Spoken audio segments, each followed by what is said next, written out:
This is the 2018 Honda Accord Sport 2.0 Turbo. This is the 10th generation Accord. And let me tell you something, gone are the days of that family sedan that everyone took to Grandma and Grandpa's house on the weekend. This car only comes with 4-cylinder turbo engines now, a 2.0 liter and a 1.5 liter. This one pumps out 252 horsepower and it's mated to a 10-speed automatic transmission. And a fun fact for you, this car, when it's mated to that 10-speed automatic transmission, is actually quicker from 0 to 60 than the Civic Type R. The Civic does take over after 60 because it's much lighter. So this trim level, the Sport, will cost you about $31,200 for the 2018 10th generation Accord. There are 5 trim levels. It starts off with the LX, goes up to the EX, then the Sport, then the EXL, and then the Touring. The Touring will set you back around $35,000, $36,000 for all of the options, including leather and upgraded sound system. This Sport trim level with its 19-inch alloy wheels, really kind of chiseled, contoured look, really grabs your attention. This car was designed to give you that V6 performance and power and acceleration, but not the fuel economy. It's a 4-cylinder turbo, which means it gets about 23 city, 34 on the highway on regular unleaded gasoline. One of the things on the outside that I love most about this car is this swooping rear roof line. It kind of goes into a fastback design that kind of is reminiscent of those 70s Mustangs. Kind of that quick back, the longer front, and the kind of cut off at the end. It really, to me, kind of looks like an animal on its haunches about to take off. And this thing does take off for what it is. It's a $31,000 family sedan that gets from 0 to 60 in about 5.7 seconds. And it kind of begs you to pull off the line quick. You can screech these tires rather easily, even with the vehicle stability assist on. This car actually weighs a couple hundred pounds less than its predecessor, which means it's more nimble, it's more sporty, it's easier to get around, and there's less weight, which means better fuel economy. So it does a great job of kind of bridging that gap between performance and still getting that fuel economy on regular unleaded gasoline. And when you opt to get this Sport trim level, it comes with larger disc brakes all around. And it also comes with these, what I call, just plain sexy 19-inch alloy wheels. Another thing that I love about this car is just the sculpted kind of contoured lines that Honda put into this 10th generation Accord. There are lines everywhere. So that's just a quick snapshot on the outside of the Accord and some of the quick stats right off the line. But let's get more in depth. I'll show you some of the interior features, some of the safety features, and some of these amenities that you might only expect to find on a luxury car. But these days, Honda's putting it in their Accord. And then I'll talk about some of the things that don't impress me all that much with this 2018 car. So let's get going. So here on the inside is what you've come to expect and know and want from Honda. Quality materials throughout. It's incredibly well appointed for the money, $31,000, and you have a plethora of fun toys and gizmos and gadgets. One of the cooler things that I love about this car is that it has a non-traditional gear shifter. They give you a P button, an R button, an N button, and a D button, and you can pretty much figure out what each of those stand for. And check this out. When you put the car in drive without your seatbelt on and try to open up the door, the gear shifter switches to park by itself automatically, so the car doesn't roll away. But then watch this. If you put your seatbelt on and then try to put the car in drive and open up your door, the gear shifter stays in drive. The car is just that smart. Takes a little bit of getting used to whenever you're first driving it to not reach for a gear shifter if you're coming from an older car that does have the traditional gear shifter. Just beneath that are the Eco and Sport options. The Econ really kind of cuts the power and makes you obviously boost your fuel economy. Since this car is so sporty and has that quick acceleration and get up and go, the Econ really does cut the power and forces you essentially to save on gas mileage. But the Sport option on this car really takes it to the next level. Whenever you push this button, your whole dashboard actually changes to red. The tachometer and the speedometer both change. They become sporty, red stallion looking. The Sport button really takes an already quick car and takes it to the next level. But watch your gas mileage. I'm not sure what other automakers have this. It's called the brake hold. When you push that brake hold button, whenever you come to a complete stop and let your foot off the brake, the car will stay put. No need to have your foot still on that brake pedal pedal. It'll only go again whenever you push the gas. It's really great for long lines into a concert, long lines at the drive-thru, long lines into wherever you're going. It looks like this screen should retract, go away, be hidden, but it doesn't. It kind of just stays put. The only complaint I have about it is that it's super prone to fingerprints. No matter how clean you keep it, no matter how many times you wipe it clean, this thing has fingerprints on it constantly. I feel like there's got to be some way to get a screen that isn't so prone to showing fingerprints, even if they're there. If you've ever been inside a Honda before, which I think most of us probably have, you know that their quality built material is amazing, the craftsmanship is great, they're nothing fancy, but they last for ages and they'll go for as long as you're able to maintain them. My only complaint with the interior quality and choice of product in this car is that whenever you touch the dashboard or you touch the black plastic on the doors, it leaves behind finger residue. I don't know how else to describe it. It's kind of that plastic that, like, if you like ran your knuckle over it, it would leave like a trail of skin marks. I don't know if I'm crazy, if I've got bad skin or something, I don't know. But I feel like there are fingerprints noticeable in this car, more so than others that I've driven and had over the years. Smudges do well in this car, and you never want to say that a car does well with smudges, but this car sort of does. See what I'm talking about? I'm a clean person, and you can see the outline of my head on here. I don't have greasy hair. I don't have any kind of insanely bad dandruff or anything, but the markings on here are kind of just constantly there. I keep this car extremely clean. There are markings and smudges in places that, like, I don't think there should be. But I think Honda got a lot right in this car as well, and especially these seats, they are really kind of snug and hug you as the driver, which is great, especially if you're a more aggressive driver like I am and you want to take full advantage of the sport options and the sport capabilities. In this model, only the driver's seat is power. The passenger has to adjust under their own power. But if you go up to the next level, the touring, I believe the driver's seat then becomes a 12-way power adjustable seat for the driver. They both then have leather seats. The driver and the passenger seat are both heated and ventilated with rear outboard heated seats as well. In this sport model, only the driver and the passenger seats are heated. One of the other cool things the touring model adds is wireless phone charging. This car just has your basic USB ports. It has two of them, one in the center console and then one up under the dashboard in the little cubby hole. They both do the same thing. They both can charge or connect your phone directly to the car if you don't want to use Bluetooth. I have found that in this car especially, the sound quality is much better when your phone is connected physically by a wire to the car. And I remember back in the day whenever automakers started introducing the paddle shifters and how like avant-garde and wow and how luxurious and exotic it seemed. This car has them, and I'll be honest with you, I've never used the paddle shifters. I don't drive that way. They look cool, they look aggressive, they make you think maybe you're driving a more expensive, higher-end, faster car than you really are. And they are really good though when you do need to go down a hill, maybe in inclement weather, and then keep the car in a lower gear, just as you would in a car that has a gear shifter and has the manumatic option. But also on the steering wheel are a plethora of buttons. You've got all your phone options off on the left side with your volume control and your home button, which you can then scroll through, which illuminates up on your dashboard. This car does have a lot of different systems built into it to keep you safe, to keep you on the road in the way that you should be. In the back seat, there is room for the traditional 3 people. The seats back here are comfortable. I'll admit I've never actually driven and sat back here while the car is moving, only right now.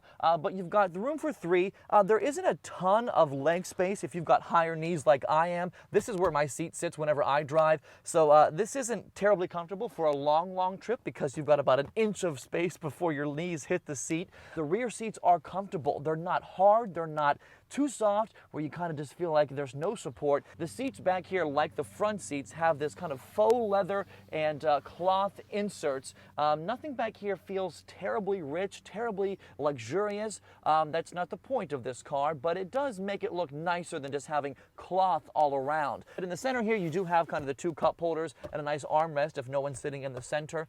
As I've mentioned before, the roof in the back definitely swoops down rather quickly the closer you get to the back of the car. That does cut off some of the headroom here, but there are actual little indents in the top of the roof, specifically for heads.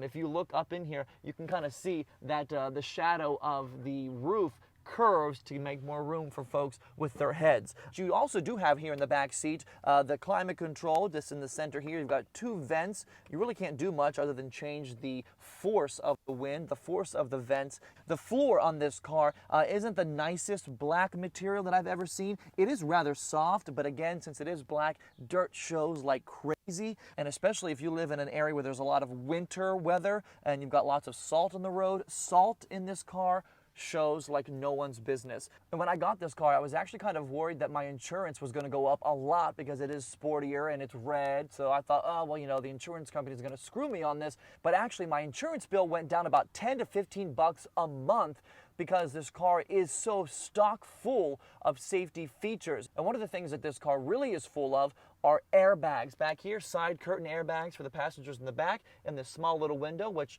I think is nice. I don't know why we needed it, but it's there. You've got knee airbags for the front driver underneath the steering column, and also in the back seat, which I think goes unmissed if you're just a casual driver and you don't kind of observe details. Up in the roof here, there's a rear microphone built right above the center seat here in the back of the car. And that is, of course, for someone in the back seat to be able to talk to someone who's connected to the Bluetooth.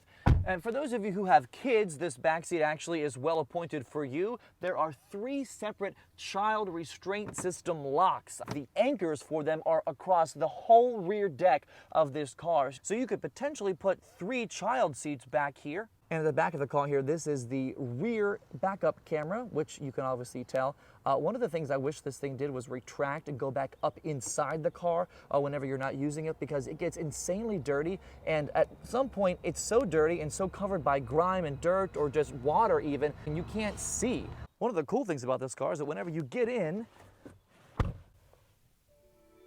it greets you. Not necessary, but it is fun. This dashboard here is all electronic except for that side there, the right side. You can kind of see really faintly the speedometer's needle. The other side is totally digital. And you'll see here in a second whenever you start her on up, which, by the way, it is a push to start, like most cars nowadays.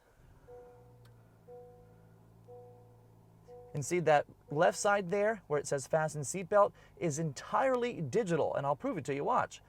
It moves. You can kind of scroll through a home menu of a plethora of options. But look at that, driver attention. It'll tell you whenever it thinks you've been driving too long, and if you've been going out of the lines too much, it'll tell you to take a break. It kind of monitors how often you veer out of the lanes.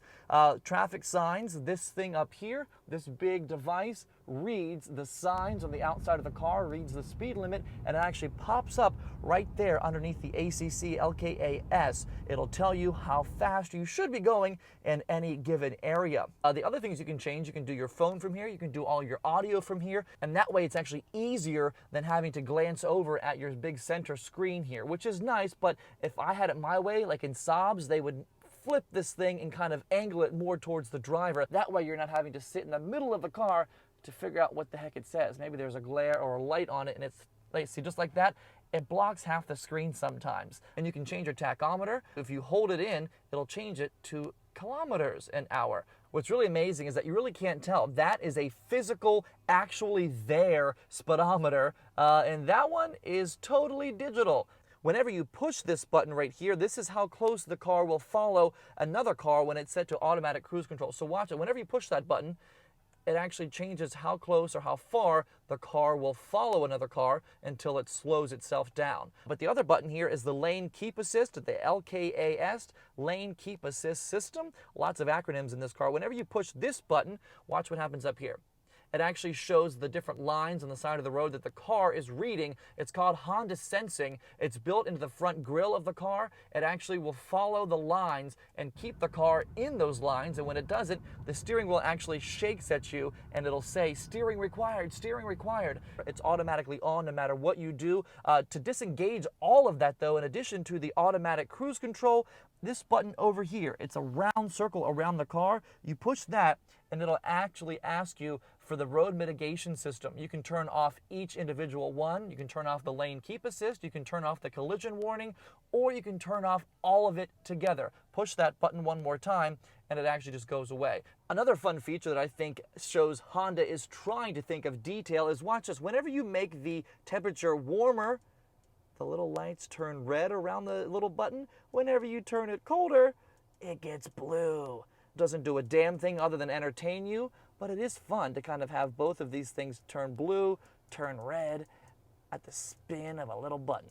I'm not a big fan of knobs in cars because they look kind of gaudy and just over the top and like, not too sleek, but I don't mind these. They're easy to use. Everything is on and off exactly as it shows. You've got all kinds of normal buttons here that everyone has used in every car they've ever driven. And here's the heated seats. You've got 3 different levels of heat on each side of the car.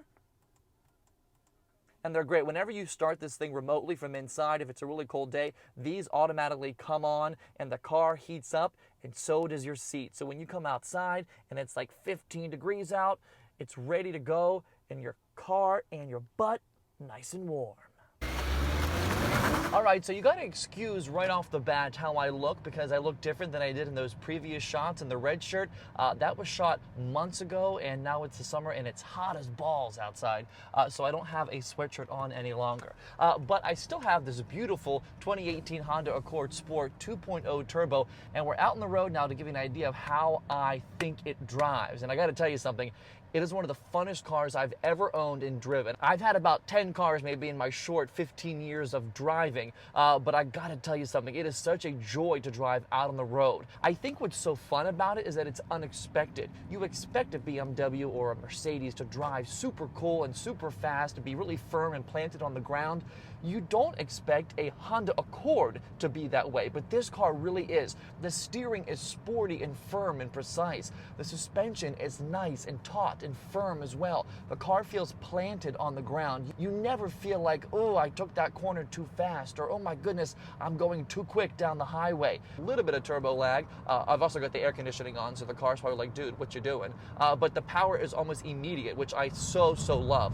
The car is super responsive. If you're going through town, you can put on the eco mode and save gas as you're stopping and starting, or if you're out on the highway and gotta merge quick, pop off that econ mode, put it in normal mode or put it in sport mode, and this car, it will do whatever you want it to do. I love how kind of customizable the driving experience is. Honda did a phenomenal job wrapping a sport character around a traditional, well-known, popular vehicle. And whether you're doing some city kind of residential driving like I'm doing right now, or you're kind of gunning it to merge onto the highway, move. This car is there for you every step of the way. And it's, what, 93 degrees out today, and I've got the air on full blast on really low because it's super hot outside, and the power in this car really isn't cut. As you know, if you're a car person, those 4-cylinder engines, they might be quick off the line and have some quick acceleration, but good Lord, you put on the air and you're like, where'd all the power go? One of the things I'm not a huge fan of in this car, we'll put this on the con list, is that this car is relatively noisy when you do get up to those 75, 70 mile an hour cruising speeds on the highway. First of all, it does have those large 19-inch alloy rims, which make any car louder. But beyond just the rims, I don't know if this car has enough sound dampening systems or sound dampening material in the doors to kind of keep that outside noise to a minimum. I'm actually talking louder now because it's so much louder to me out on the highway. The larger rims and just the wind down the side of the car, you can hear it all, which I'm not a big fan of. If you've watched my other videos, I did a review of my 1997 Mercedes-Benz S-Class. That thing was super quiet, and it was a massive tank. It wasn't loud at all. This car is loud. It's not so bad that it makes me want to get rid of it or makes me super upset with it. But just be aware, if you're looking into these Accords, the sound dampening systems and the just overall material isn't the greatest for absorbing sound. I've taken this car, I've driven it to Michigan, I've driven it to Pittsburgh, I've driven it to Maryland multiple times, I've driven it to New York State. It is such a comfortable car to be in out on the road. Like I said, whether you're doing some quick trips here and there or you're going on 9-hour trips. One thing about the steering in this car that I'm going to complain about is the turning radius. It sucks. That's because the wheels, I think, are just too big for it. So be aware, if you do get the sport version and you get the 19-inch alloy rims, your turning radius is going to suffer, which you'd think, duh, come on, why didn't you think of that? I didn't think of that whenever I got the car. I thought, oh, it's beautiful, it's hot, it's fast, whatever, I can afford it, let's get it. But the turning radius sucks. So let's talk about the sound system in this car. It's bad. Bad as in you can't feel it.